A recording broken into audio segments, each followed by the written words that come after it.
제가 얘기하잖아요. 여기 우리 생태마을 와서 일하면은 한 달에 180만 원 준다고. 고등학교 3학년 애들 60 넘은 사람은 안 써요, 우리도.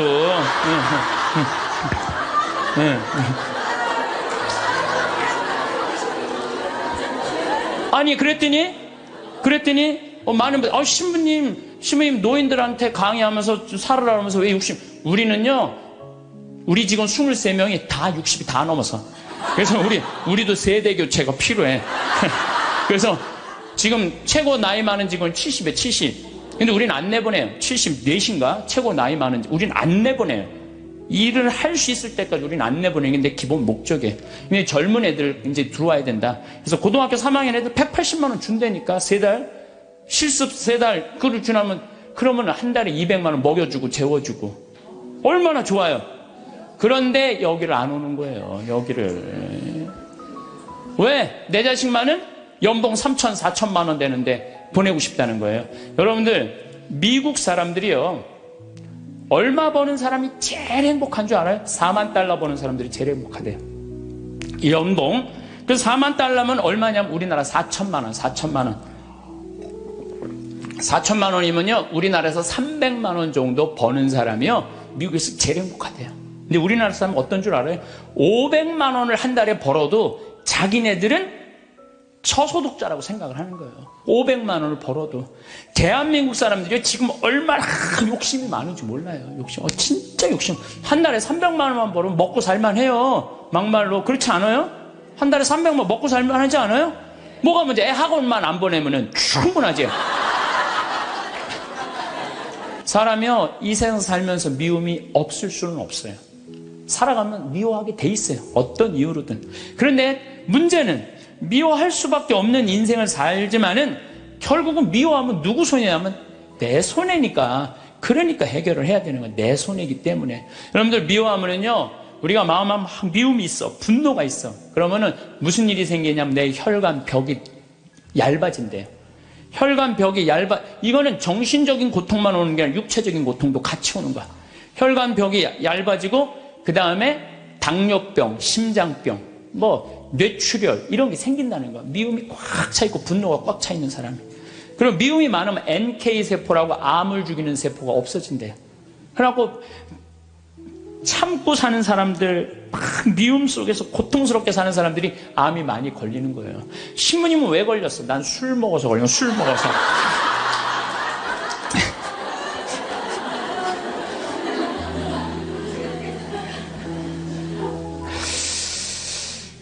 여러분들, 이게 있어요.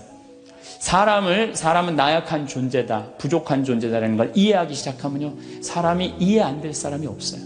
다 그래, 세상 사는 게 얼마나 힘들으면 그렇게 하겠어 라고 이해하기 시작하면요, 그렇게 미워할 것도 없어요, 보면은.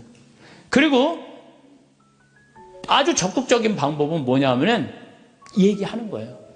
너 그렇게 말해서 난 너무 기분 나빠. 앞으로 너 나에 대해서 지금 헛소문을 퍼뜨리는데,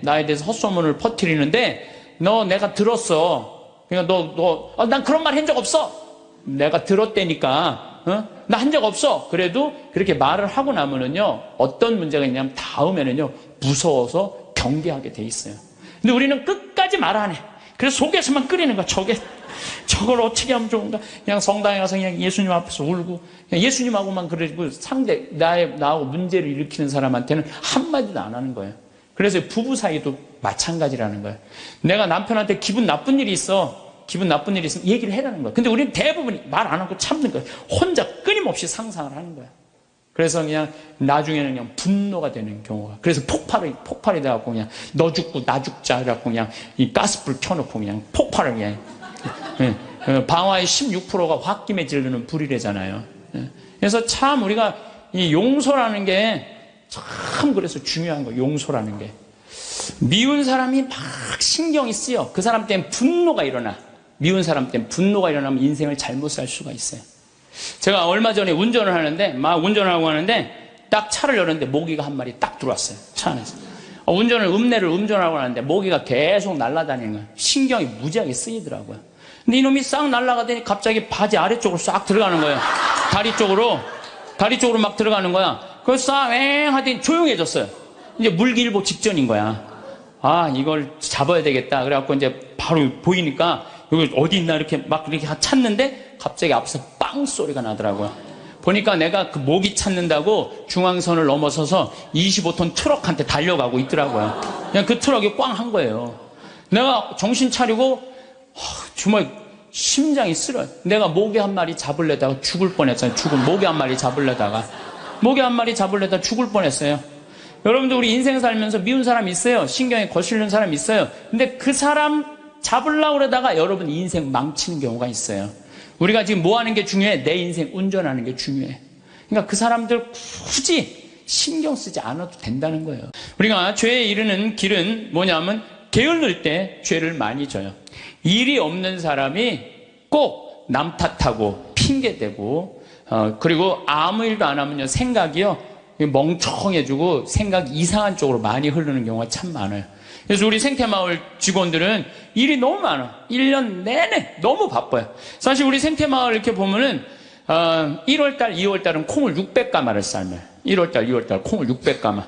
그러니까 그냥 솥 큰 거 10개를 가지고 하루에 4가마 삶기가 바빠요. 왜냐하면 콩은 한 6배 정도 불어나거든요. 그러니까 그냥 요즘 우리 생태마을 직원들이 신부님 청국장 좀 그만 팔라고 힘들어 죽겠다고. 그래서 콩 하죠. 또 1월달, 2월달은 아토피 아이들 힐링 캠프를 해요. 아토피가 먹을 거리가 중요하거든요. 그래서 아토피 하지. 또 이제 3월달 되면 거름 또 우분하다가 거름 다 피지. 그리고 그냥 3월달 되면 그냥 상추, 무슨 치커리, 쑥갓, 뭐 감자, 고추, 모종내기가 너무너무 바빠요. 그러니까 그거 하다 보면 훌쩍 지나가. 저는 또 이제 3월달에 이제 또 사순 이제 강의 다니고, 4월달 되면 여기 구역장 반장님들 또 여기 오늘도 무슨 고등학교 동창들도 오고, 무슨 세무사님들도 오시고, 4월달, 5월달, 6월달엔 정말로 많이 피정으로 와요. 그러면은 이제 3월달에 이제 모종낸 이제 상추, 쑥갓 이런 거 뜯어다가 된장만 갖다 줘도 얼마나 잘 먹는지 몰라요. 맛있다고. 그냥 자연에서 바로 먹으니까. 7월달, 8월달은 우리 학생들도 3,000명 와서 환경 피정하고. 9월달은 또 이제 가을에 김장하려고 배추도 이번에도 한 4만 3천 포기 심어놨어요. 무는 10만 개 심고, 고추는 4,000근 해고. 일이 얼마나 많은지 몰라요. 그러면 이제 9월달 또 이제 10월달 되면 이제 김장하기 시작해. 11월, 12월달까지 해요. 그리고 나는 또 나대로 또 특강 다니고 책 쓰고. 직원들이요, 정말로 그래. 신부님, 해만 지면 잔다는 거예요. 해만 지면. 죄질 시간이 어디 있어? 해만 지면 자는데. 이게요, 아무 일도 안 하는 사람이 저녁에 밤새 잠은 안 오고 컴퓨터 인터넷 이상한 거나 보고 다니고 그러는 거예요. 그래서 사람은요, 일을 해야 돼요. 일을 해야 돼. 그리고 또 우리가 죄에 이르는 길이 뭐냐면 시기심이야, 시기심. 남 시기하는 거. 남 잘 되는 꼴을 못 봐. 이게요, 사촌이 땅을 사면 배가 아프지 말고 사촌이 땅을 사면 어떻게 해야 돼? 축하해줘야 돼요. 다 같이 잘 살아야 돼요. 제가 말씀드렸지만 유대인들은요, 철저하게 민족끼리는 서로 책임진다. 그러니까 그 민족 유대의식이 철저한 거예요. 우리도 정말 여기 어려운 형제들끼리, 제가 그래서 요즘 우리 형제들하고 하는 얘기가 그거야. 야, 우리도 개 모으자. 우리 형제들. 그래갖고 50만원, 100만원씩 모아갖고, 이제 우리 형제들이 4형제인데 개 모아갖고 우리 잘 살라고 그러는 게, 조카가 6이니까 걔네들 가게 하나 할 때 무이자로 빌려주는 거, 무이자로. 그럼 일어서는 게 훨씬 빠른 거죠. 유대인이 그렇게 해서 다 잘 사는 거. 우리나라 사람들도 그런 얘기야. 우리나라 사람들은 그냥 이자 꿔주고 그냥 조금 돈 한 1,000만원 주고 이자를 2,000만원, 3,000만원. 이게 다 하느님 앞에서 책임져야 되는 사람들이에요. 다 하느님 앞에서. 그래서 출애굽기 18장에 보면 이웃한테 돈 꿔주고 이자 받지 말라는 거예요. 그 사람이 살게 해주는 게 그게 세상 사는 맛이지. 그 돈 꿔주고 그냥 돈 못 갚으면 신체 포기각서 막 쓰라고 그러고. 이건 정말로 죄가 꽉 차 있는 거죠. 근데 거기다가 판단까지 부정적으로 해. 그냥 자기 눈에 있는 들보 끊을 생각은 남의 눈엔 티끌만 찾아내려고. 여러분들 신앙생활하는 이유가 뭐예요? 나의 잘못을 자꾸 수정하는 거죠. 자꾸. 그래서 건강한 예수님, 하느님 완전한 것처럼 너희도 완전하라고. 내가 그렇게 완전을 향해서 노력하는 것이 좋은 거죠. 그런데 게으른 데다가 남 잘 된 꼴을 못 보고 판단은 부정적으로 하는 게 욕심까지 있어. 이러면은요, 이거 정말 완전 죄로 가는 것 같아. 그래서 우리가 탐욕, 욕심, 이게 우리가 죄로 빠뜨리는 거예요. 저기 돈 때문에 회사나 국가 기밀 중국에 팔아먹는 사람들이 있어요. 정말 정신 나간 사람들이죠.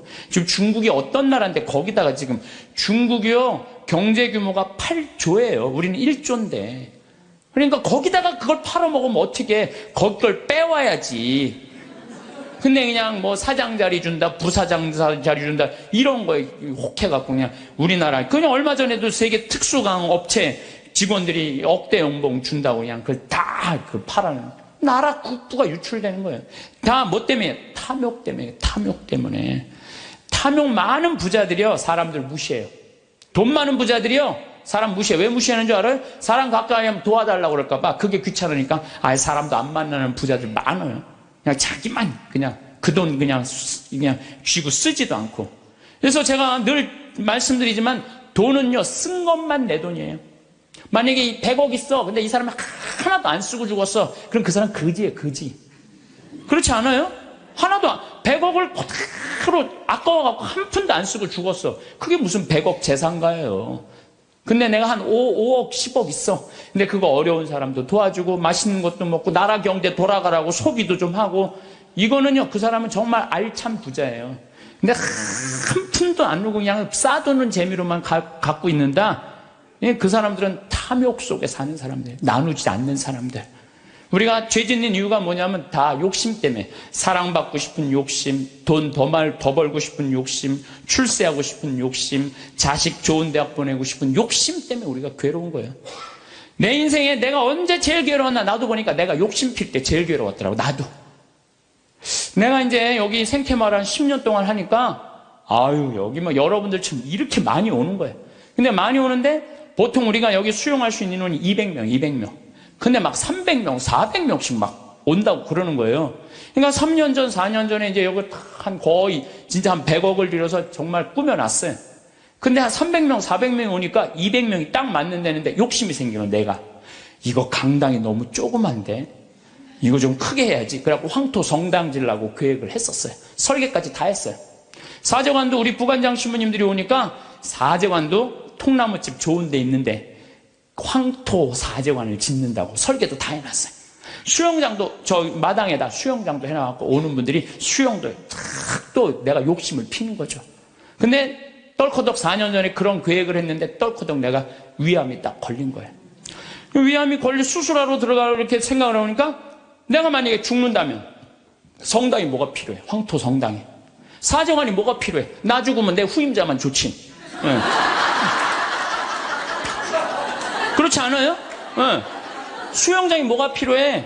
그래서 저는 암 걸리기 전에는 7일 중에 9일을 일을 했어요. 7일 중에 9일을. 네. 무슨 얘기냐면은 아침에도 강의하고 밤에도 강의하고, 어떤 날은 서울에서 오전에 강의하고 밤에 부산에서 강의하고 막 이랬어요. 미국 강의도 만약에 7월 15일부터 18일까지 미국 강의다. 그럼 15일 아침에 도착해하고 18일 강의 끝나고 한국에 와서 또 강의하고. 이렇게 살았어요. 죽을 둥 살 둥 사는 거죠. 나 죽으면 무슨 소용이 있어? 나 죽으면 여러분들 어떻게 할 것 같아? 그 아까운 신부 죽었네? 그리고 끝이야. 그걸로 끝이에요. 아까운 신부 죽었네? 그리고. 근데 우리 신부들은 그놈의 새끼 죽을 둥 살 둥 하더니 지금 아까운 애 죽었네? 그걸로 끝이에요. 나 죽으면 누구만 가슴에, 우리 어머니 아버지 80인데 그냥 가슴에 묻고 살 거 아니에요.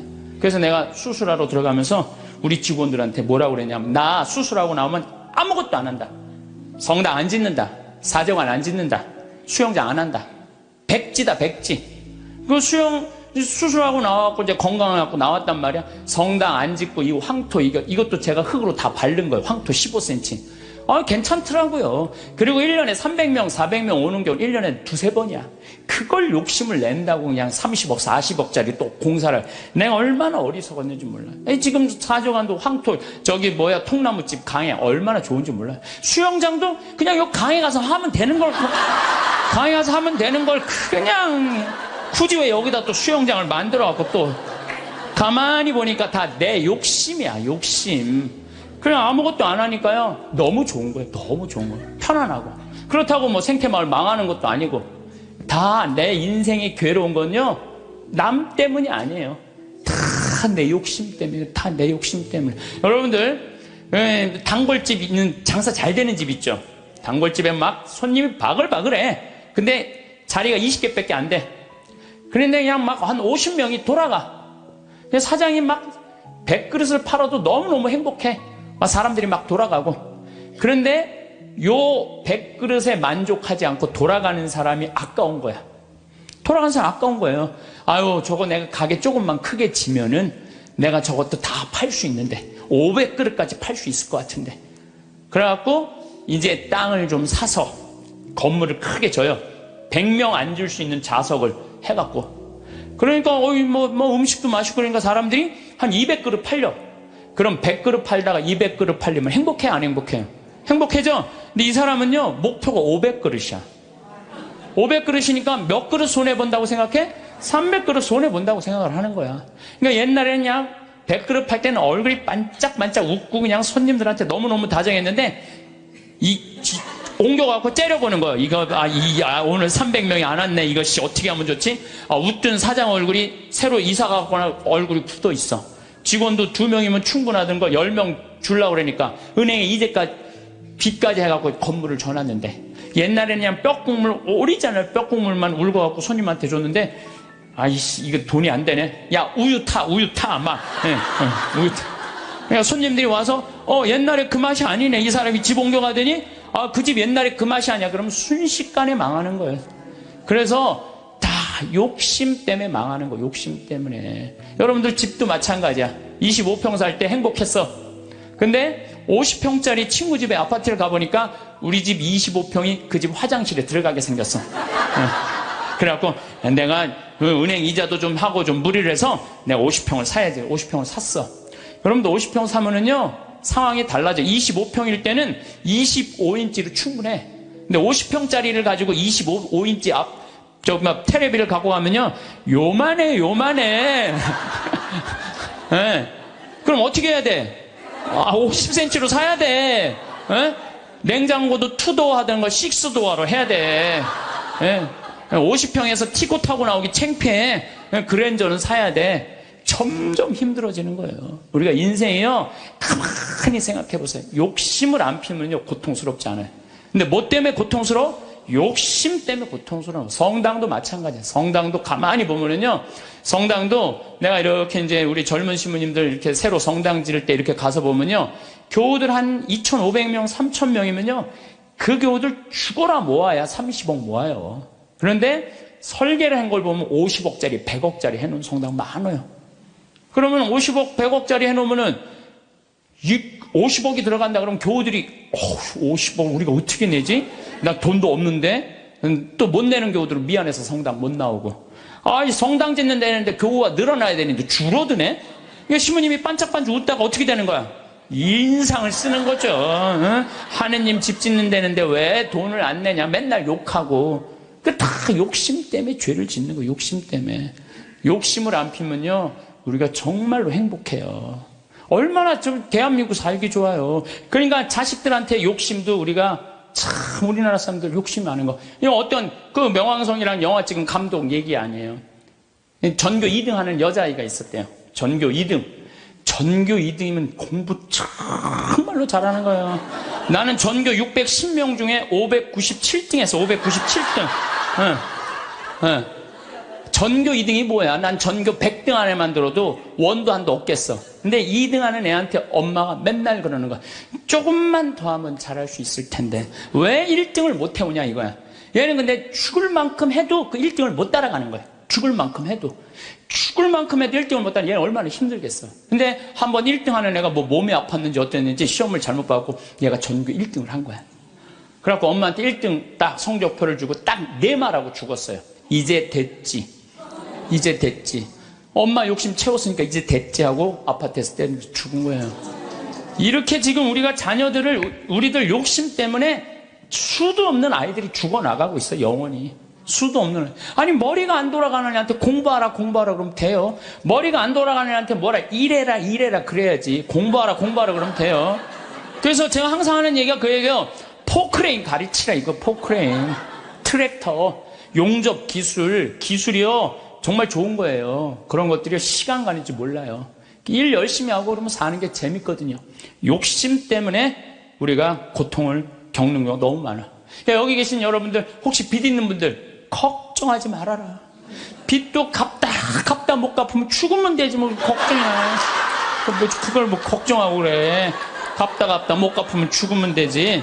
아, 내가 자살하라는 게 아니에요. 여러분들 지금 빚 걱정한다고 갚아줘요? 갚아지는 게 아니잖아요. 근데 그냥 빚에 눌려서 사는 기쁨이 하나도 없어. 근데 미국 사람들은요, 30살에 은행에다 대출해갖고 집을 사요. 평생 갚아요. 평생. 그러니까 빚 갚는 건 갚는 거고 사는 건 사는 거야. 여러분들 아파트를 샀어. 그러면은 10년 갚을 거 20년에 갚으면 되잖아. 나눠서 갚으면 되잖아. 아무것도 안 쓰고 죽을 둥살둥 10년 갚았어. 그래갖고 이제 좀 숨통 좀 쉬려고 그러는데 30평짜리 아파트에서 이제 했는데 갑자기 50평짜리 아파트를 또 사고 싶은 거야.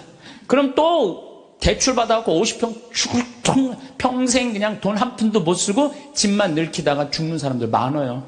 그런 사람들 많아요. 뭐하러 살아? 조금 빚을 천천히 갚고 때가 되면 갚아지는 거니까. 그건 뭐 여행도 다니고 먹고 싶은 것도 먹고 그러고 살아야지 사는 게 즐거운 거 아니에요. 그러니까 너무 안달하면서 살지 말라는 거예요. 너무 욕심 피다가 한 푼도 못 쓰고 죽는 사람들 많아요. 여러분들 요즘 동양증권 뭐 또 사고 났죠? 내가 부산저축은행 때도 강의 때 얘기했어요. 나라 경제가 3%면은 우리나라 경제 성장률이 3%예요. 그러면은 이자 3% 이상 주는 은행은 없어요. 나라 경제 성장률이 7%면은 이자 7% 줄 수 있어요. 근데 우리나라는 지금 10년 이상 지금 3%에서 왔다 갔다 해요. 그러면 어떤 은행에다가 넣어도 3% 이상 주는 은행은 없어요. 만약에 이 은행이 10% 준다? 그럼 이 은행은 문제가 있는 은행이에요. 근데 동양증권이 10% 준다고 그런 거예요. 10%. 그러니까 내가 평생 3억을 모아뒀어. 3억을 모아뒀는데 3% 주면은 얼마야? 한 달에 많이 받아 100만 원 받는 거예요. 근데 10%면은 3억이면 얼마냐면은 그래도 한 달에 거의 한 300만 원 받는 거야. 그러니까 이 100만 원하고 300만 원하고 어떨 것 같아요? 여러분들 어느 걸 선택할 것 같아요? 300만 원 선택할 거 아니야. 그래서 동양증권에 맡기는. 그래 2조 원이 다 날아가는 거 아니야. 2조 원이. 욕심 때문에 인생이 괴로운 거예요. 그럼 이분은 3억 모으느냐고 평생 먹고 싶은 거 쓰고 싶은 거 안 하고 3억을 60에 딱 모았어. 이번에 25%, 65세 이상 25%가 여기 동양증권에 돈 날린 분이 25%가 65세 이상이래요. 예. 그러니까 이분들 이제 3억을 모아갖고 어떻게 동양증권에 맡기면 한 달에 300만 원 나오니까 생활비 된다고 맡긴 거야. 그러면 평생 한 푼도 못 쓰고 3억 날라가니까 남은 인생도 한 푼도 못 쓰고 죽는 거예요. 그러니까 하나도 못 쓰고 죽는 사람들이 많아요.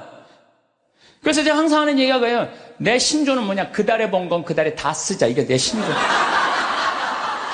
그 달에 번 건 그 달에 다 쓰자. 이게 엉뚱하게 들릴지 모르지만요. 지난번 2008년 리먼 브라더스 미국 경제 위기 왔을 때요. 우리나라 이민자들은요. 돈 다 모아 집 사서 집값 다 반쪽 났어요. 근데 멕시코 애들은요. 주급을 받아요. 미국 애들은. 금요일 날 받으면 토요일 날 일요일 날 다 모여서 먹고 쓰는 거야.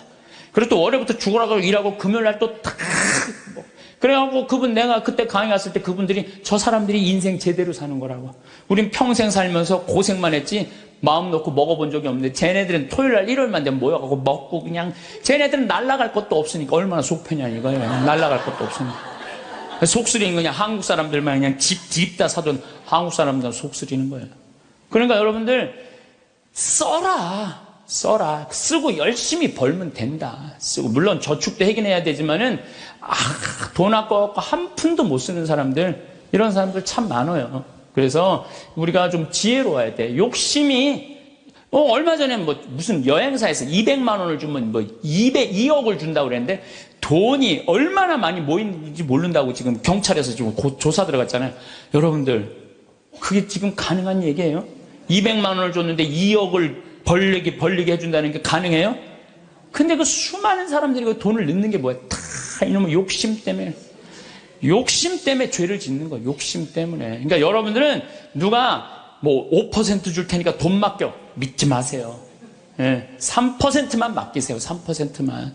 그래갖고 괜히 소중하게 모은 돈 하루아침에 날리지 마시고 차라리 그 날리는 대신 쓰는 게 더 나아. 먹고 돌아다니면 억울하지는 않잖아. 한 푼도 안 쓰고 그냥 그대로 날아가면요, 그때 땅을 치고 통곡하지 마시고 신부 말을 좀 들으세요.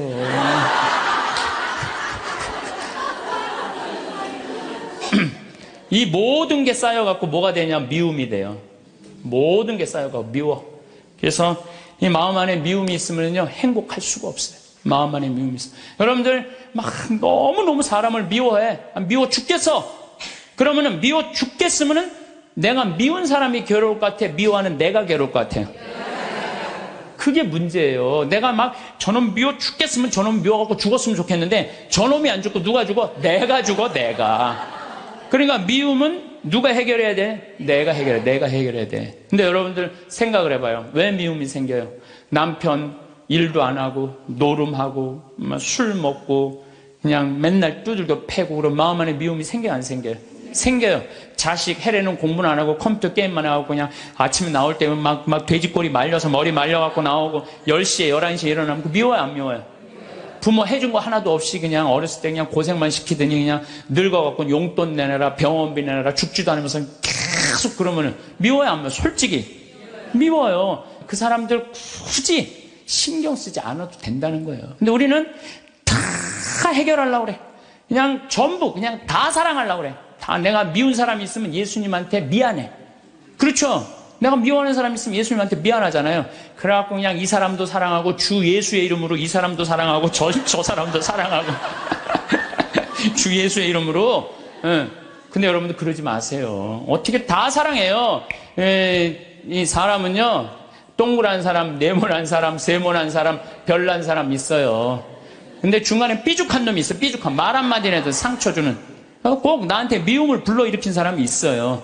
늘 하는 얘기지만 기분 좋게 파마를 했어. 근데 삐죽한 놈이 한마디에 파마를 왜 그렇게 해서 얼굴이 떡판 같잖아.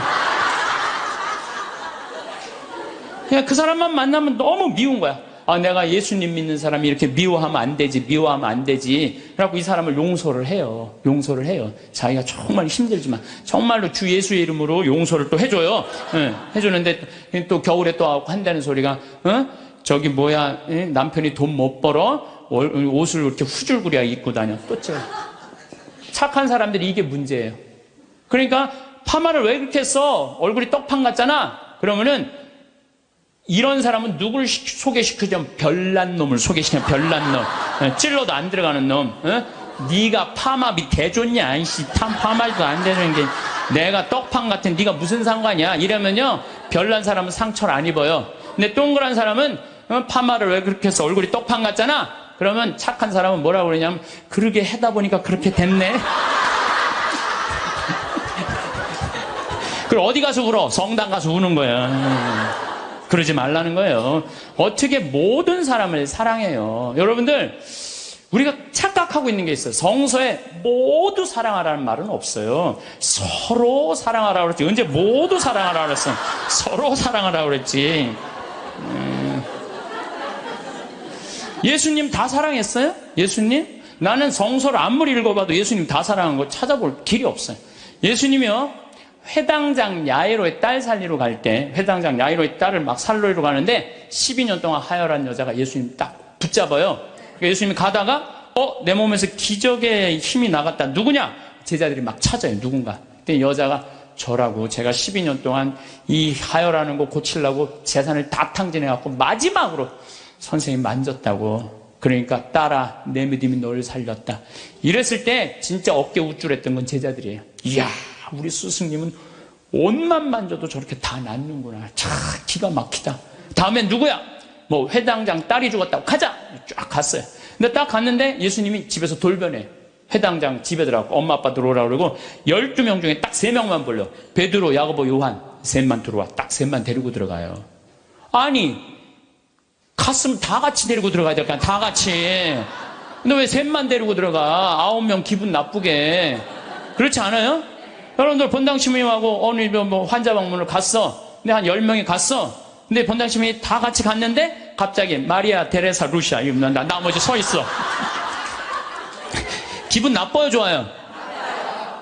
예수님은 모두 사랑하라고 다 데리고 들어갔다. 다 왜 셋만 데리고 들어가? 예수님이 또 다볼산에서 거룩한 변모하잖아요. 다볼산. 이게 다볼산이 내가 가봤는데 580m야. 나자렛에서도 보이고 과부의 아들 살린 나인에서도 보이고 가나의 혼인잔치, 포도주막 거기서도 보이고 심지어 갈릴레아에서도 보여요. 다 보인다. 그래서 이름이 다볼산이야. 다볼산. 어떻게 2000년 전에 이름도 어쩜 그렇게 잘 졌는지 몰라. 이스라엘에서 다볼산. 다볼산에서 거룩한 변모하러 올라가셨는데 하늘나라의 모습을 보여주시려고 올라가신 거 아니에요? 그럼 다 보여줘야 될 거 아니야. 근데 누구만 데리고 올라냐면 베드로, 야고보, 요한만 데리고 셋만 데리고 올라가요. 아니 예수님도 12 중에 셋만 끼고 돌았는데 여러분들이 뭐라고 신자 3000명 다 뭐 네모난 놈, 동그란 놈, 세모난 놈, 별난 놈, 삐죽한 놈 다 사랑하려고 그래. 그러지 마세요. 사람이라는 건요 역량이라는 게 있어요. 역량. 내가 어느 정도 사랑할 수 있는 역량이 있어야 10명을 사랑할 역량이 10명만 하면 되고 20명 사랑할 20명만 하면 돼요. 근데 그냥 성당 세례받았던 이유 하나로 그냥 주 예수의 이름으로 다 사랑하려고 그러잖아요. 미쳐. 예수님이 겟세마니 동산에서 내 마음이 괴로워 죽을 지경이니 나와 함께 깨어 기도해라. 그러더니 갑자기 가까이 베드로, 야고보, 요한만 셋만 오라고 그래. 아니 참 마지막까지도 예수님이 그들을 가까이 하셨어요. 9명. 그러니까 그 중에 배신하는 놈이 나오는 거예요. 이게 쉽지가 않아요. 사도 바오로도 저하고 같은 생각을 하셨던 것 같아요. 데살로니가 2서 3장 13절을 보면 이런 말이 나와요. 형제 여러분, 여러분은 낙심하지 말고 계속 좋은 일을 하십시오. 좋은 일은 해내는 거예요. 낙심하지 말고. 우리가 이 편지에 적어 보내는 말에 누가 순종하지 않거든 그를 주목하여 그와 상종하지 마십시오. 상종하지 말래잖아요. 다 사랑하라는 게 아니에요. 상종하지 마십시오. 그렇게 하여 그가 부끄러운 일을 당하게 하십시오. 굉장히 감정적으로 썼어요. 그가 부끄러운 일을 당하게 하십시오. 그러나 그를 원수처럼 여기지는 말고 형제처럼 타이르십시오. 그러니까 우리가 이 사랑의 기준이요 아주 애매한 거예요. 원수처럼 여기지는 말라는 거예요. 상종하지는 말되. 그러니까 내가 마음에 드는 사람만 사랑하는 거는 좀 나같이 영적인 단계가 낮은 사람이 하는 거고, 조금 더 높은 단계는 인간은 나약한 존재라는 걸 인정하는 거예요. 인간 사실 나약한 존재예요. 저나 여러분이나 다 나약해요. 여기 우리 이제 4월달, 5월달 이제 상추 막 이제 쑥간 뭐 이런 거 막 나잖아요. 그럼 우리가 얘기해요. 제발 따지 말라고. 또 상추를 따도 이게 잘 이렇게 솎아내면 되는데 깔린다고 그러잖아요. 잘 깔리면 되는데 서울 분들은 뽑아. 그럼 여러분들 상추가요 자라면 1m까지 자라요. 1m까지 계속 먹을 수 있는 거예요. 상추는. 근데 그걸 뽑아버리면은 우리가 그 씨 내고 이게 얼마나 우리가 소중한데. 그 뽑아갖고 또 내 몰래 또 막 봉투 얼마나 아예 올 때부터 봉투를 갖고 오나 봐. 생태마을 가면은 우리가 뜯어갈 수 있다. 그럼 굉장히 속이 상해요. 우리 직원들이 그 힘들게 농사 짓는데. 그런데 저는 이해가 가요. 사람이요 우리가 공짜 좋아하잖아요. 공짜. 그것도 생태마을 이렇게 자연으로 농약 안 치는 거 있다 그러니까 그냥 갖고 가고 싶은 그런 마음. 그래서 나는 우리 직원들한테 뽑아 가지 말라고 얘기는 하지만 그거 갖고 뭐라고 그러지 말아라. 얼마나 가져가고 싶으면 그랬겠느냐. 인간을 이해하는 거죠. 이해를 하는 거예요. 여러분들 파바로티하고 루치아노 파바로티, 호세 카레라스, 그 다음에 플라치도 도밍고 이 세 사람이 세계 3대 테너라고 그러잖아요. 근데 1984년에 호세 카레라스가 백혈병에 걸려. 백혈병에.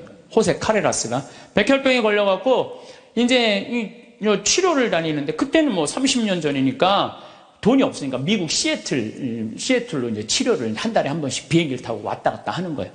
근데 돈이 다 떨어졌어요. 호세 카레라스가. 근데 이 카레라스하고 플라치도 도밍고는 원수야, 원수. 어느 정도 원수냐면 카레라스는 전라도 사람, 플라치도 도밍고는 경상도 사람. 쉽게 말하면은 그런 정도로 지역적으로 무슨 법안 문제가 있어요. 그래갖고 도밍고가 공연 가는 데는 카레라스는 안 갔어요. 그리고 카레라스가 공연 가는 데 도밍고가 안 갔어요. 그리고 아예 처음부터 도밍고가 공연 갈 때 그래. 나는 카레라스를 부르면 안 간다. 아예. 이거 원수였어요. 근데 그냥 백혈병이 가갖고 그냥 카레라스 이제 죽기 일보 직전 돈도 다 떨어지고. 근데 86년에 헤르모사라는 재단에서 헤르모사라는 백혈병 재단에서 연락이 와요. 우리가 당신 도와줄 수 있을 것 같다고. 그러니까 호세 카레라스는 너무 신나는 거죠. 이제 내가 유명하니까 이런 데서 날 다 도와주는구나. 그래서 헤르모사라는 재단의 도움을 받아갖고 병이 다 나요. 병이 다 나갖고 이제 카레라스가 너무 또 유명해지는. 나도 이제 87년에 카레라스가 백혈병을 극복하고 이 훌륭한 성악가다. 그래서 그전에는 카레라스를 몰랐는데, CD를 사서 들어보니까 목소리 너무너무 곱더라고. 이 사람이 10%의 생존율밖에 안 되는데 이걸 극복하고 이 아름다운 노래를. 나한테 CD를 많이 샀죠. 그래갖고 아마 그때 엄청나게 돈을 벌었나 봐요, 카레라스가. 돈을 많이 벌으니까 이제 헤르모사라는 재단한테 내가 이제 당신들을 도와줄 수 있을 것 같다. 그래갖고 연락을 해갖고 정관을 보내달라고 그랬더니 정관에 딱 창립자가 누구냐면 플라치도 도밍고야. 원수 돈을 받아갖고 자기가 그렇게 한 거예요. 그러니까 막 길길이 뛴 거죠. 내가 이 원수 돈을 받아갖고 내가 이렇게 병을 내가 이걸 치유했더니 왜 나한테 얘기를 안 했느냐? 그랬더니 그 재단에서 무슨 소리냐. 원래 이런 재단은 없었다. 근데 당신이 병이 들었을 때 플라치도 도밍고 씨가 도와주고 싶은데 직접 도와준다면 자존심 상해서 안 받을 거 아니냐. 그러니까 무기명으로 이 재단을 당신을 위해서 설립한 거다. 당신을 위해서. 그래갖고 도와주고. 이 카레라스가 이 얘기를 듣고요. 너무 창피했던 거죠. 그래갖고 자기가 그 미워했던 플라치도 도밍고한테 마드리드에서 도밍고가 공연할 때 올라가고 노래 중간에 거기서 무릎을 꿇어요. 무릎을 꿇고 날 용서해달라고. 내가 당신 때문에 살았는데 당신을 그렇게 미워한 나를. 도밍고가 딱 일으켜서 아니라고. 당신 목소리가 너무 아까워서 내가 정말 도와주고 싶어서 도와줬다. 그리고 이제 그때부터 이제 세계 3대 테너 플라치도 도밍고, 호세 카레라스, 파바로티 이제 세상 떠났지만 그 노래를. 나도 그 잠실 체육관에 그 세 분이 왔을 때 노래했는데 둘이 이렇게 바라보고 노래를 하는데 얼마나 다정하게. 그래서 여러분들 우리가 그 아는 노래 중에 파니스 안젤리쿠스 그래서 아름다운 거예요. 카레라스하고 도밍고가 같이 노래를 둘이 부르는 거예요. 이게 둘이 부르면 멋있거든요. 파니스 안젤리쿠스. 그럼 카레라스가 파니스 미눔. 그러면서 이 온 세상 사람들한테 그냥 감동을.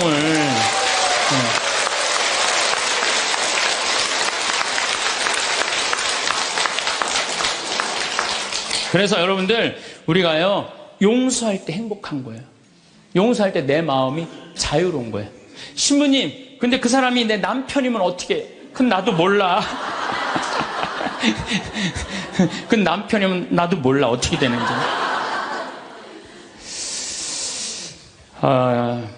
저는 우리 인간이 살아가면서 이게 굉장히 참 중요한 것 같아요. 인생을 살면서 일이 없어. 게을러. 그럼 죄를 지을 수밖에 없어요. 일이 많은 사람은요, 딴 생각을 안 해. 일이 많은 사람은. 그래서 여러분들도 인생의 계획을 세우셔야 돼. 난 앞으로 5년 후에 뭘 할 거다, 10년 후에 뭘 할 거다, 20년 후에 뭘 할 거다, 30년 후에 뭘 할 거다. 제가 요즘 잠비아 일을 하면서 너무 재밌어요. 왜 재밌느냐면은 한 50대 신분들이 신부님 저희도 가고 싶어. 얼마 전에는 70대 분들인데 신부님 할머니들이 저희들 가고 싶다는 거예요. 그래서 저희들 재주가 있대. 무슨 재주가 있냐니까 우리들이 셋이 간호사 출신이라는 거예요. 최고다, 최고. 가자. 그래갖고 할머니들 이름 다 적어놓고 갔어요. 내년 7월 15일 날 가려고. 그리고 이제 여기 계신 분들 중에 나는 신부님 아무 재주가 없어요. 걱정하지 마세요. 내년에 7월 15일 가기 전에 여기 우리 생태마을에서 벽돌 쌓는 조족 기술을 가르쳐 줄 거야. 진짜로. 조족 기술. 그리고 아프리카는 집 짓는 게 어렵지가 않아요. 무슨 냉난방 시설 안 하잖아요. 벽돌만 싸면 돼. 벽돌 싸고 지붕만 하면 집이야. 근데 그 벽돌도 이 개미산이라는 게 있어요. 개미산. 그 개미산이 개미들이 집을 짓는데 얼마나 튼튼한지 장정 둘이서 곡괭이로 한 달을 깨도 못 깨요. 근데 이제 이번에 큰 포크레인 보냈기 때문에 그거는 30분이면 깨요. 근데 그 개미산의 그 흙으로 벽돌을 찍으면요, 이거 콘크리트보다 더 단단해요. 그래서 내가 벽돌 찍는 기계도 이제 사서 이제 보낼 거예요. 그래갖고 이제 여러분들 가갖고 벽돌 찍고 그냥 조족 그대로 쌓으면 돼. 그러니까 걱정하지 말아요. 일은 천지가 이래, 천지가. 내가 계획을 안 세워서 그렇지. 그래서 일을 하는 사람은 죄를 안 져요. 그 다음에 시기, 남 칭찬해줘라. 아, 옆에 사람들 잘 되면 얼마나 좋아요. 칭찬해주고. 사촌이 땅을 사면 축하해 줍시다. 예? 우리 다 같이 잘 살아야지. 다 같이. 예. 그러고 난 다음에 판단을 해도 부정적인 판단을 해야 돼? 긍정적인 판단을 해야 돼? 항상 좋은 쪽으로 생각을 하세요. 예수님이 그러잖아요. 심판하지 말아라. 심판은 오로지 한 분만이 할 수 있다. 하느님만이 할 수 있다. 저는 사실은 요즘 전 개인적으로 이런 생각이 많이 들어요. 막 우리 교회에 안 나오면은 구원받을 수 없다 이러잖아요. 구원은 누구한테 유보된 거예요? 하느님한테 유보된 거예요. 구원은 누구만 결정할 수 있는 거예요? 하느님만이. 근데 우리가 저 사람 구원받는다, 이 사람 구원 못 받는다, 이거는요, 인간이요 도를 넘어서는 거예요. 오로지 심판하실 수 있는 분은 누구 한 분이다? 하느님 한 분밖에 없다. 그러니까 우리는 우리는 예할 건 예하고 아니오할 건 아니오만 해야지, 쟤는 저 지옥 갈 거야, 쟤는 연옥 갈 거야, 저 사람은 천당 갈 거야, 그건 아무도 몰라요. 아무도 몰라요.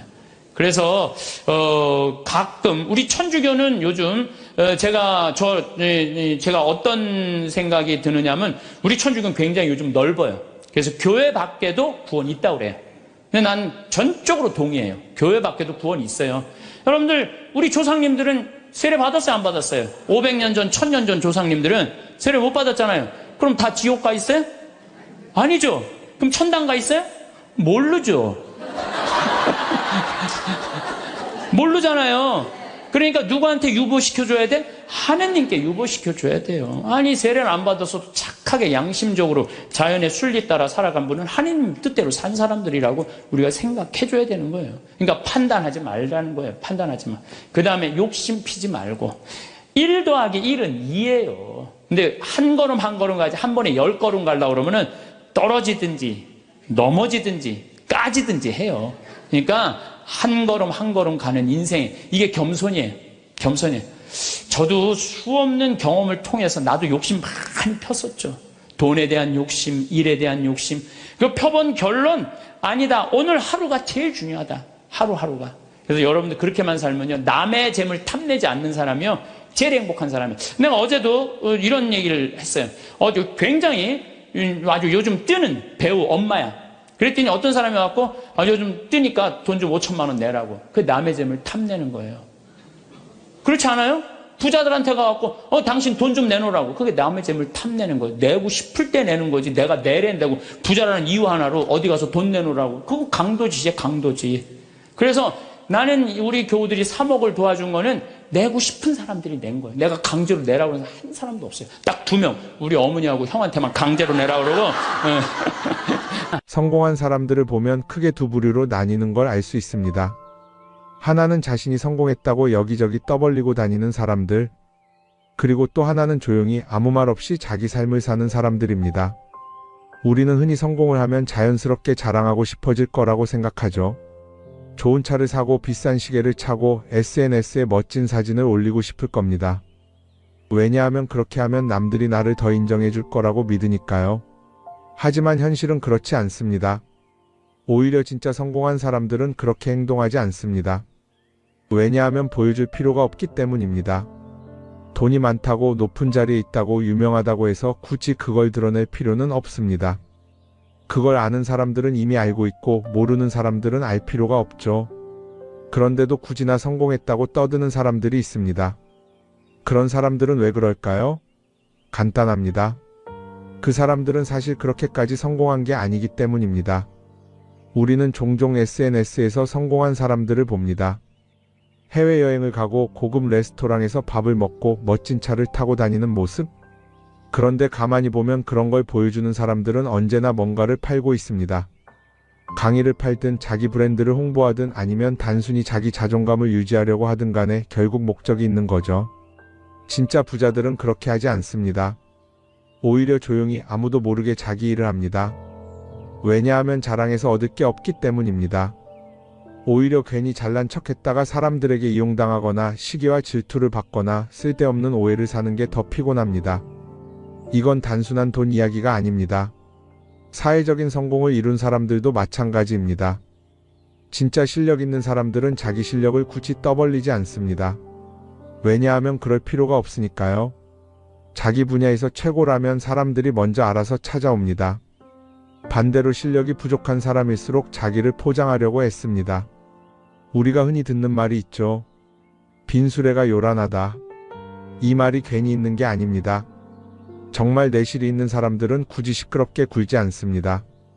반대로 겉만 번지르르한 사람들은 자기가 얼마나 대단한지 떠들고 다닙니다. 이걸 좀 더 현실적인 예로 들어볼까요? 동창회에 나가면 꼭 이런 사람이 있습니다. 옛날에는 별거 아니었는데 갑자기 잘 됐다고 나타나서 자기가 얼마나 성공했는지 자랑하는 사람. 처음에는 다들 와 대단하다 하고 들어주지만 시간이 지나면 어떨까요? 대부분 속으로 이렇게 생각할 겁니다. 저 사람 뭐 저렇게까지 티를 내? 결국 그런 사람은 점점 멀어지게 됩니다. 반면에 정말 성공한 사람들은 조용합니다. 굳이 자기가 어떻게 살고 있는지 설명하지 않죠. 그런 사람들은 오히려 주변에서 먼저 알아보고 자연스럽게 존경을 받습니다. 그게 진짜 성공입니다. 그럼 우리는 어떻게 해야 할까요? 내가 뭔가를 이루었을 때 굳이 남들에게 알릴 필요가 있을까요? 물론 가까운 사람들에게 좋은 소식을 전하는 건 좋습니다. 하지만 굳이 모든 사람들에게 나 이렇게 잘 살고 있어요 하고 알릴 필요는 없습니다. 그런 행동은 결국 나에게 득이 되지 않습니다. 성공이라는 건 원래 조용한 겁니다. 내가 잘 되고 있으면 주변 사람들이 자연스럽게 알게 됩니다. 굳이 내가 말하지 않아도 내 행동과 태도에서 묻어나오게 되어 있습니다. 그러니 굳이 보여주려고 애쓰지 마세요. 오히려 그게 더 진짜 성공한 사람의 태도입니다. 사람은 사회적 동물이라고 하잖아요. 혼자 살아갈 수 없고 결국 사람과의 관계 속에서 기쁨도 얻고 때로는 상처도 받습니다. 그런데 한 가지 생각해 볼 게 있어요. 우리가 정말 인간관계가 필요해서 맺고 있는 걸까요? 아니면 그냥 그래야 한다고 배워서 어쩔 수 없이 유지하고 있는 걸까요? 어릴 땐 친구 많으면 좋다고 하죠. 사회생활에서도 인맥이 중요하다는 말을 많이 합니다. 그런데 정작 주변을 보면요. 인간관계가 넓은 사람일수록 스트레스를 더 많이 받아요. 전화벨이 울릴 때마다 이번엔 또 무슨 부탁일까 싶고 단체 채팅방에서 메시지가 올 때마다 이걸 또 어떻게 대답해야 하나 고민하죠. 관계가 많아질수록 책임과 피로도 함께 늘어나는 겁니다. 어떤 사람들은 인간관계를 줄이면 외롭지 않겠냐고 해요. 그런데 가만히 생각해보면 진짜 외로움을 느끼는 순간이 언제인지 아세요? 오히려 불필요한 인간관계 속에 있을 때입니다. 같이 밥을 먹고 얘기를 나누는데도 뭔가 허전하고 대화가 컥 돌고 속마음을 나누지도 못할 때, 그럴 때 우리가 더 외롭다고 느끼죠. 그렇다고 당장 인간관계를 다 끊어버릴 순 없겠죠. 하지만 적어도 내가 정말 소중하게 여겨야 할 관계와 그냥 관성적으로 유지하는 관계는 구분할 필요가 있습니다. 예를 들어 매번 나한테 부탁만 하고 정작 내가 어려울 땐 연락 한 번 없는 사람. 내가 실수하면 뒷담화를 하면서 내 앞에서는 웃는 사람. 이런 관계를 굳이 계속 이어갈 이유가 있을까요? 가끔은 이런 경험도 있을 거예요. 우연히 어떤 사람과 친해졌는데 만난 지 얼마 되지도 않았는데 너무 많은 걸 털어놓는 사람들 있죠. 자기 속사정부터 가족 문제, 직장 고민까지 쏟아내는 사람들. 이런 경우 두 가지의 가능성이 큽니다. 하나는 그냥 감정적으로 의존할 사람이 필요해서일 수도 있고 또 하나는 내가 믿을 만한 사람인지 떠보는 걸 수도 있어요. 어떤 경우든 이런 관계는 오래가기 어렵습니다. 사실 친밀함이라는 건 시간이 필요한 법이에요. 적당한 거리를 두고 천천히 서로를 알아가야 하는데 초반부터 급격하게 가까워진 관계는 쉽게 무너지는 경우가 많습니다. 처음엔 친하다고 생각했는데 어느 순간 사소한 일로 틀어지고 결국 남보다 못한 사이가 되는 거죠. 그러면 인간관계를 어떻게 해야 할까요? 답은 간단합니다. 억지로 맺지 말고 굳이 유지하려고도 하지 않는 거예요. 내가 편한 관계라면 자연스럽게 이어질 것이고 그렇지 않다면 서서히 멀어질 겁니다. 그리고 그걸 억지로 붙잡지 않아도 괜찮습니다.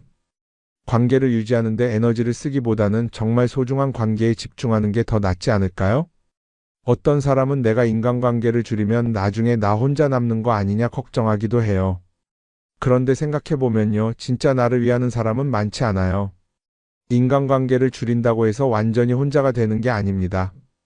오히려 불필요한 관계를 정리하고 나면 남아있는 관계들이 더 단단해지고 가치 있게 느껴질 겁니다. 예전엔 인맥이 자산이라는 말을 많이 했어요. 그런데 요즘은 꼭 그렇지도 않죠. 오히려 불필요한 인간관계가 많으면 그게 짐이 될 수도 있어요. 적당한 거리, 적당한 선. 이걸 잘 지키는 게 결국엔 가장 편한 인간관계를 유지하는 방법 아닐까요? 한번 곰곰이 생각해 보세요. 지금 내 주변에 있는 사람들 중에서 내가 정말 편하게 만날 수 있는 사람이 몇 명이나 되는지, 내가 억지로 맞춰주고 있는 관계는 없는지. 관계를 줄이면요, 외로워지는 게 아니라 오히려 더 자유로워집니다. 그리고 자유로워진 만큼 내 인생에서 정말 중요한 것에 집중할 수 있게 됩니다. 인간관계 너무 많은 걸 신경 쓰다 보면 정작 중요한 걸 놓칠 수 있어요. 그러니까 이제는 한 번쯤 정리해보는 것도 나쁘지 않을 겁니다. 사람들이 돈을 많이 벌고 싶어 하는 이유가 뭘까요? 단순히 돈이 많으면 좋으니까? 물론 그것도 있겠지만 사실 돈을 원하는 진짜 이유는 더 나은 삶을 살기 위해서겠죠. 그런데 문제는 돈을 많이 번다고 해서 반드시 삶이 나아지는 건 아니라는 겁니다. 오히려 더 많이 벌수록 더 많이 쓰게 되는 경우가 많아요. 가끔 이런 생각해 본 적 없으세요? 예전에는 돈이 지금보다 훨씬 적었는데 이상하게 그때가 더 여유로웠던 것 같다. 왜 그럴까요? 사실 우리가 원하는 건 돈 그 자체가 아니라 돈을 통해 얻을 수 있는 자유인데 돈을 벌면 벌수록 그 자유를 잃어버리는 경우가 많아요. 더 좋은 차, 더 좋은 집, 더 좋은 옷을 사면서 점점 더 많은 돈이 필요해지고 결국엔 돈을 벌기 위해 또다시 일해야 하는 악순환에 빠지게 되는 거죠. 한번 생각해 봅시다. 우리가 정말 필요해서 뭔가를 사는 경우가 얼마나 될까요? 필요해서라기보다는 남들이 가지고 있으니까, 없어 보이기 싫으니까, 혹은 그냥 기분 전환을 위해서 소비하는 경우가 훨씬 많아요. 그리고 그런 소비를 할 때마다 스스로 이렇게 합리화를 하죠. 이 정도는 나를 위한 투자야. 그런데 가만히 보면 그 소비가 진짜 나를 위한 소비인지 아니면 그냥 사회가 만든 기준에 끌려가고 있는 건지 헷갈릴 때가 많습니다. 예를 들어 예전에는 스마트폰 하나면 충분했는데 이제는 스마트워치도 있어야 하고 무선 이어폰도 필요하고 태블릿도 있어야 할 것 같고, 하나를 사면 또 다른 무언가가 필요해지는 시기예요. 사실 이건 우리가 그렇게 만들어진 겁니다. 광고도 그렇고 SNS도 그렇고 자꾸 우리에게 이렇게 말하죠. 이걸 사야 더 행복해질 수 있어요. 그런데 정작 그걸 사고 나면 어때요? 처음 며칠은 좋죠. 그런데 시간이 지나면 또 다른 걸 사고 싶어져요. 왜냐하면 물건이 우리를 오래 행복하게 만들어주지는 않거든요. 특히 요즘은 SNS가 이런 소비 심리를 더 부추기는 것 같아요. 예전에는 친구들끼리 만나서 나 새로 샀어 하고 자랑하는 게 전부였는데 이제는 SNS에 올리면서 전 세계 사람들에게 보여주잖아요. 그러다 보니까 남들도 다 뭔가를 사서 올리고 나도 따라해야 할 것 같은 기분이 드는 거예요. 그런데 중요한 건 그 사람들도 사실은 나와 똑같은 기분이라는 겁니다. 내가 남을 부러워하는 만큼 나도 누군가에게 부러움을 사려고 애쓰고 있는 거죠. 결국 끝없는 비교와 소비 속에서 진짜 중요한 걸 놓치게 되는 겁니다. 한번 이렇게 생각해보면 어떨까요?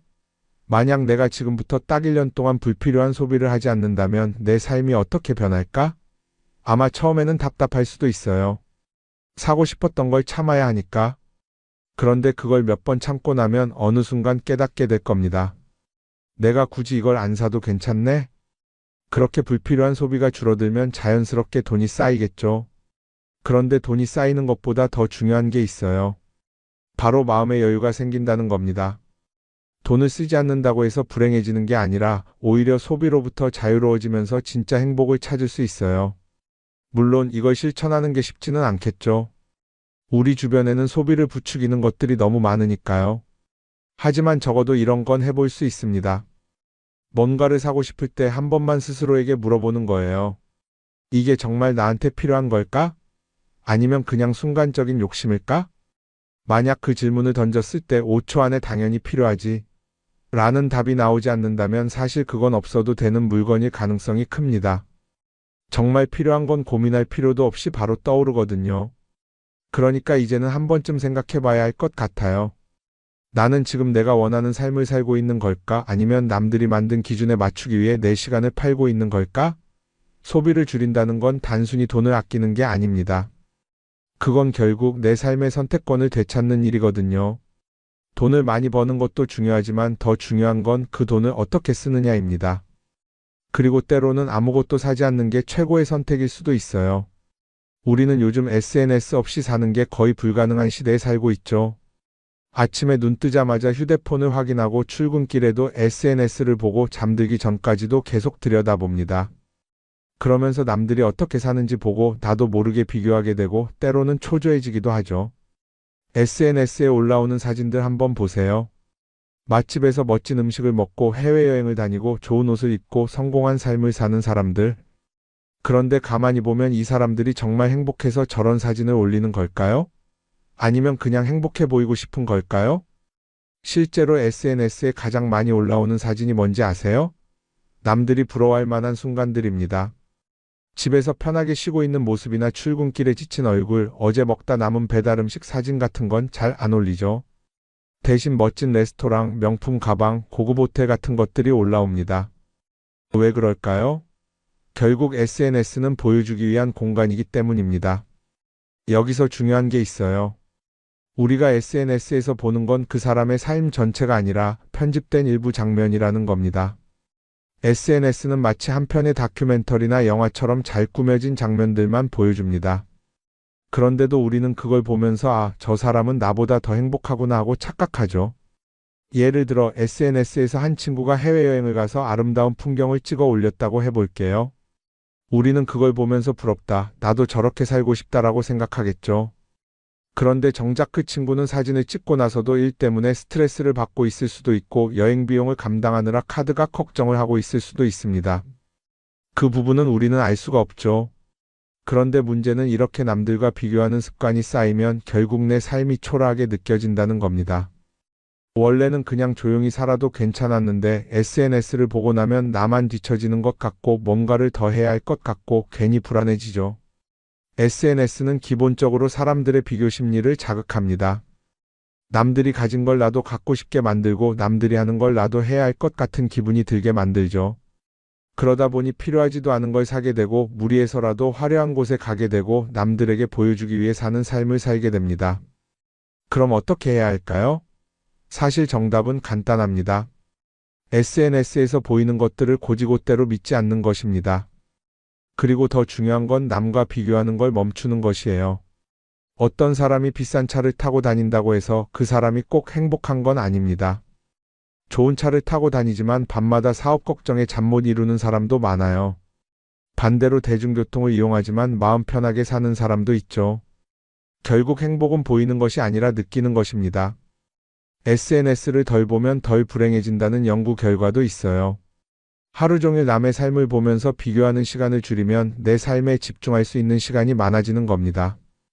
SNS를 완전히 끊을 필요는 없지만 최소한 그 안에 있는 것들이 전부 진짜라고 생각하지 않는 태도는 필요합니다. 우리는 누구나 자신만의 속도로 살아가고 있어요. 남들은 남들대로 사는 거고 나는 나대로 살면 됩니다. SNS에서 남들의 화려한 모습을 볼 때마다 한 번쯤 이렇게 생각해 보세요. 이건 그 사람이 보여주고 싶은 삶일 뿐이다. 그러면 조금은 편해질 겁니다. 사람들은 다들 자기 인생을 살아간다고 생각하죠. 그런데 가만 보면 정말 자기 인생을 사는 사람이 얼마나 될까요? 많은 사람들이 사실은 남이 만들어 놓은 기준에 맞춰서 살고 있어요. 좋은 대학, 좋은 직장, 좋은 차, 좋은 집. 다들 이런 걸 목표로 삼지만 정작 내가 원하는 삶이 뭔지 깊이 생각해 본 적이 없는 경우가 많아요. 이건 어릴 때부터 교육받아온 방식과도 관련이 있어요. 우리는 어릴 때부터 이렇게 살아야 한다는 틀 안에서 자라죠. 공부 열심히 해서 좋은 성적을 받아야 하고 좋은 직장을 가져야 하고 결혼도 적당한 때에 해야 하고 마치 인생이 정해진 수순이라도 있는 것처럼요. 그러다 보니 나 스스로 정말 원하는 걸 고민하기보다는 그냥 남들이 정해놓은 목표를 따라가게 돼요. 그런데 이렇게 남의 기준에 맞춰서 살다 보면 어느 순간 공허함을 느끼게 됩니다. 이게 정말 내가 원했던 삶인가? 하는 의문이 들 때가 오죠. 어릴 땐 성적이 목표였고 사회에 나와서는 연봉이 목표였고 결혼하고 나서는 아이 교육이 목표였는데 그 목표를 이루고 나면 허무한 거예요. 계속 뭔가를 이루긴 했는데 정작 나는 어디에 있는지 모르겠는 거죠. 진짜 중요한 건 내가 원하는 게 뭔지를 아는 것이에요. 그런데 이게 쉽지 않죠. 오랫동안 남의 기준대로 살아왔기 때문에 막상 내가 정말 원하는 게 뭐지? 하고 물어보면 선뜻 대답하기 어려운 경우가 많아요. 하지만 이 질문을 하지 않으면 우리는 평생 남이 정한 기준 속에서 살게 됩니다. 그럼 어떻게 해야 할까요? 첫 번째로 필요한 건 내가 왜 이런 생각을 하게 됐는지 스스로 점검하는 거예요. 예를 들어 내가 비싼 차를 사고 싶다고 생각한다면 그게 정말 내 필요 때문인지 아니면 남들에게 잘 보이기 위해서인지 한번 따져봐야 해요. 만약 남들이 나를 어떻게 볼까 하는 게 더 중요하다면 그건 내 기준이 아니라 사회가 만들어 놓은 기준일 가능성이 큽니다. 두 번째는 다른 사람의 의견에 휘둘리지 않는 연습을 하는 거예요. 우리는 살아가면서 끊임없이 남들의 평가를 받죠. 그 나이에 그런 걸 시작한다고?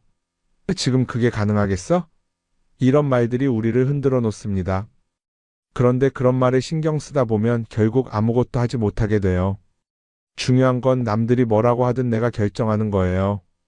물론 남의 조언을 들을 수도 있고 참고할 수도 있죠. 하지만 최종 결정은 항상 내 몫이어야 합니다. 내가 결정하고 내가 책임지는 거. 그렇게 해야 내 삶을 온전히 내 것으로 만들 수 있어요.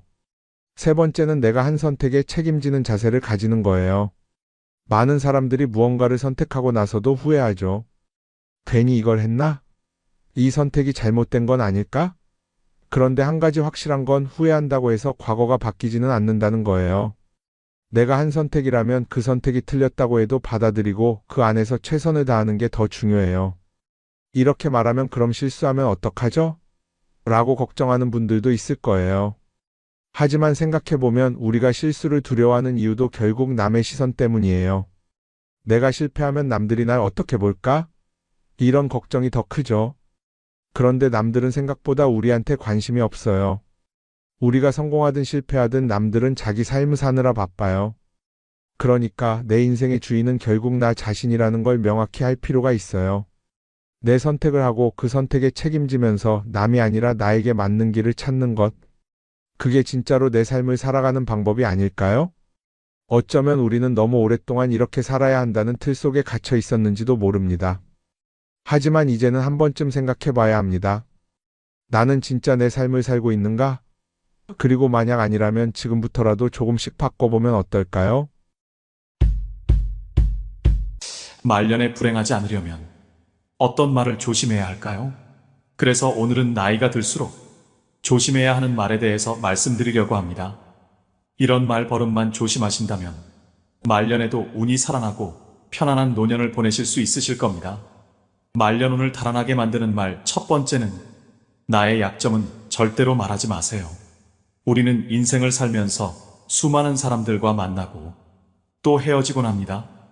그중 일부와의 관계가 깊어지면서 나 자신의 약점이나 과거의 잘못된 일을 호기롭게 털어놓곤 합니다. 힘들 때 누군가에게 이야기해서 공감이나 위로받고 싶은 마음이 들지요. 말하고 나면 왠지 조금은 속이 후련해진 기분이 들기도 합니다. 하지만 그때뿐이란 것과 왠지 모를 공허함이나 찝찝한 기분을 느낀 적이 있으실 겁니다. 그렇기 때문에 힘든 이야기는 하지 않는 것이 좋습니다. 가까운 사람에게 힘든 이야기도 말하지 못하면 그게 깊이 있는 관계일까? 속 얘기 안 하는 게 친구인가라는 생각이 드실 수 있습니다. 분명한 것은 친구든 지인이든 그들은 결국엔 남이라는 것입니다. 대부분의 사람들은 힘든 이야기나 내 약점을 공유하면 더 깊은 인간관계로 지속된다고 착각을 하며 사는데요. 얼마간은 지속될 수도 있겠지만 관계라는 것은 영속적이지 않기 때문에 결국엔 지나고 보면 거의 대부분의 이런 대화는 자기 자신에게 화살로 돌아옵니다. 또 다른 힘든 상황이 생기게 되면 내 얘기를 들었던 사람은 그것을 근거로 생각하기 마련입니다. 어느 날 말한 나의 힘든 이야기는 듣는 사람에게 나에 대한 편견과 색안경을 씌워주는 것과 같지요. 또 자칫 잘못하면 여러분이 오랫동안 쌓아온 이미지가 무너질 수도 있고 극복하지 못한 과거의 약점은 현재에 더 큰 부담이 될 수 있습니다. 아라비아의 격언을 보면 생활의 지혜가 담겨 있습니다. 적에게 알려서 안 될 일은 친구에게도 알리지 말라. 비밀을 지키면 비밀의 주인이 되지만 비밀을 고백하면 비밀의 노예가 된다. 그리고 평화의 열매는 침묵의 나무에서 열리는 법이다. 여러분, 인생을 살아보니 사람들의 마음이 모두 같지 않다는 것을 깨달았습니다. 나는 위로받고 싶어서 나의 아픔을 이야기하지만 그 이야기가 화살로 돌아와 다시 나의 가슴을 때리는 겁니다. 때로는 아픔, 약점 혹은 실수 등은 그냥 세월 속에 흘려보내는 것이 더 현명할 수 있습니다. 차라리 누군가에게 하소연하고 싶다면 익명이 보장되는 인터넷에서 위로를 받는 것이 낫습니다. 과거의 실수는 묻어두지 말고 그것에서 배워 앞으로의 삶을 더 의미 있고 풍요롭게 만드는 것이 중요합니다. 이것이 바로 우리가 인간관계 속에서 가져야 할 지혜 중 하나입니다. 말년운을 달아나게 만드는 말 두 번째는 내 과거를 남들에게 말하지 마세요. 말은 한 번 뱉으면 주워 담을 수 없습니다. 내가 한 번 내뱉은 말은 더 이상 비밀이 될 수 없습니다. 한 이불을 같이 쓰는 배우자에게도 과거의 비밀은 지켜야 합니다. 나중에 관계가 안 좋아지면 내 비밀이 치부가 되고 발목이 잡힙니다. 하물며 타인이야 말해 무엇하겠습니까? 아직도 과거의 상처가 힘들고 아픈가? 그때 했던 선택이 후회십니까? 그만큼 마음 아프게 후회했으면 이제 그만 보내줄 때가 되었습니다. 그러니 괜히 다른 사람들에게 나의 아픈 과거를 말하지 마세요. 물론 과거의 경험을 토대로 행복한 미래를 위해 노력하고 나아가는 건 중요합니다.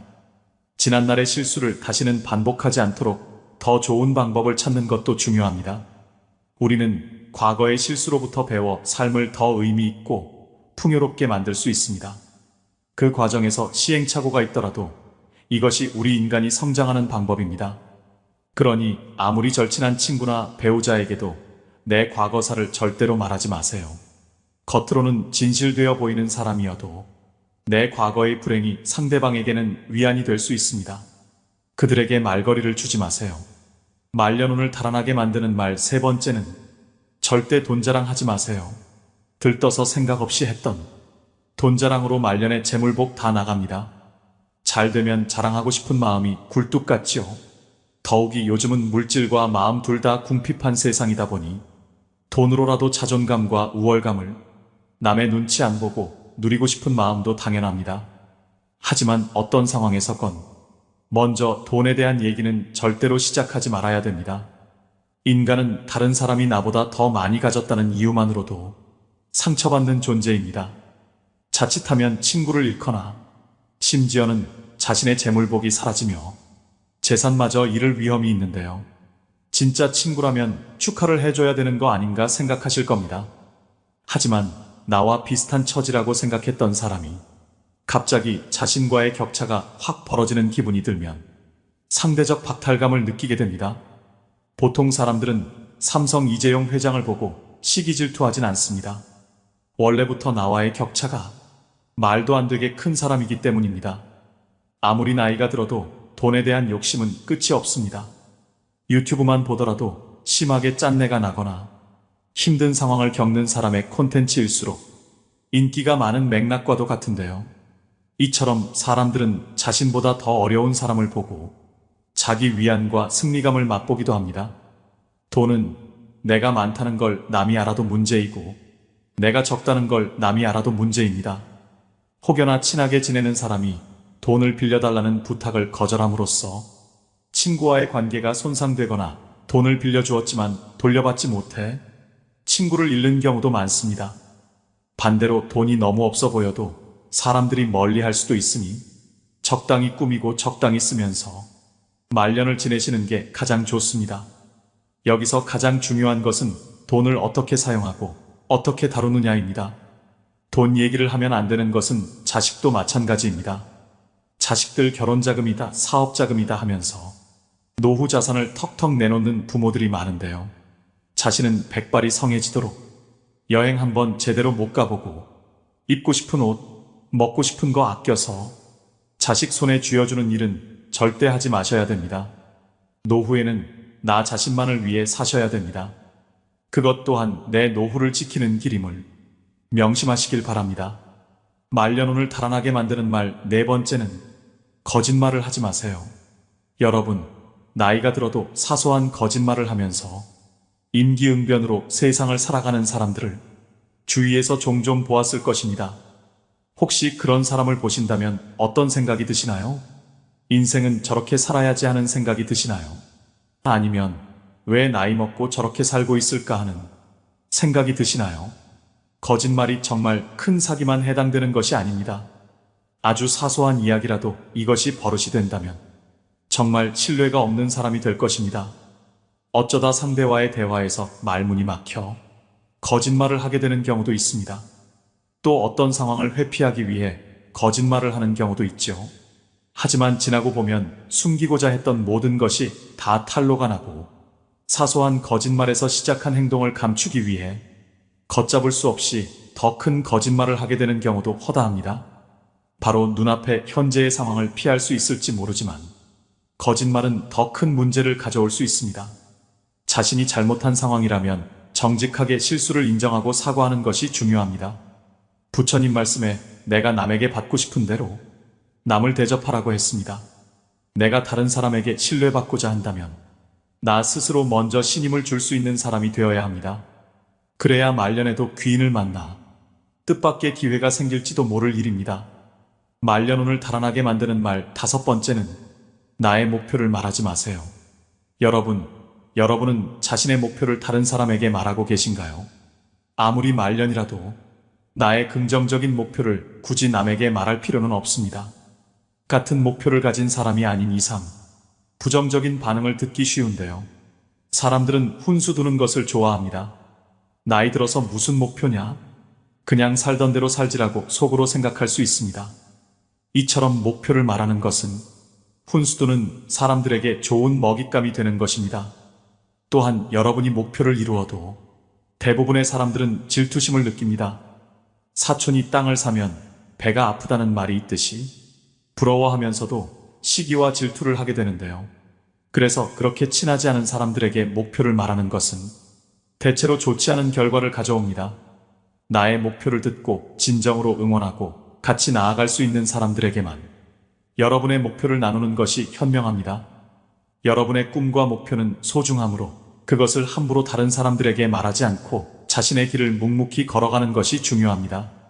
노년에 조용히 혼자 그동안 해보지 못한 나만의 버킷리스트를 하나씩 성취하면서 행복을 느끼는 것이 인생 말년의 낙인 것입니다. 성공하고 나서 말해도 늦지 않습니다. 한없이 흔들리는 세상에서 흔들리지 않기 위한 유일한 방법은 눈을 감고 귀를 막고 오감을 고요히 하는 것입니다. 그래야 말년이 편안해집니다. 말년운을 달아나게 만드는 말 6번째는 다른 사람의 단점을 말하지 마세요.